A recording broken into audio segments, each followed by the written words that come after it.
2 चेंडू जरूर निर्धाव फेकले, परंतु अजय तो देखील कितपत खऱ्या अर्थाने शांत राहील.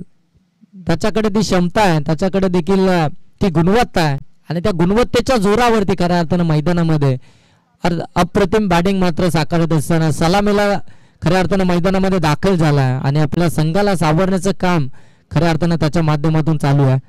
षटकार आले, षटकाराने धावसंख्या जाऊन पोहोचली 25. आता मात्र 14 धावसंख्येची इथून गरज असेल.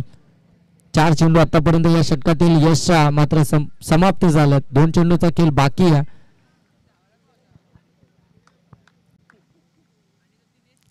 ऑन साईडला पुनश्च हा फटका, यावेळी लॉंग ऑन सीमारेषेच्या पलीकडे.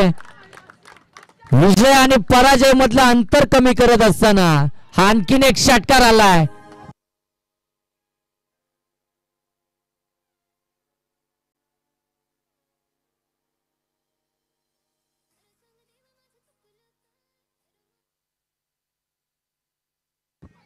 एकतीस धावा धावफलकावरती, 7 चेंडू आणि आता इथून बनवायचं त्या 8 धावा. 7 चेंडू मध्ये 8 धाब्यांची आता इथून गरज असणार आहे ती टीम मानगावला. खऱ्या अर्थानं दुसऱ्या षटकामध्ये कमबॅक जरूर केलं होतं किरण पाटेकरनं, परंतु त्यानंतर आक्रमण आपल्याला ऑन साईडला अगदी खेचून मारलाय. मिड विकेट सीमारेषेच्या पलीकडं षटकारांची हॅट्रिक इथून मात्र कंप्लीट करत असताना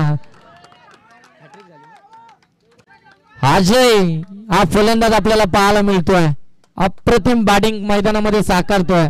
कमालीची बॅटिंग, लगातारचे 3 षटकार त्याच्या बॅट मधून आपल्याला पाहायला मिळतात आणि आता मात्र गरज आहे ती अवघ्या 2 या धावसंख्येची.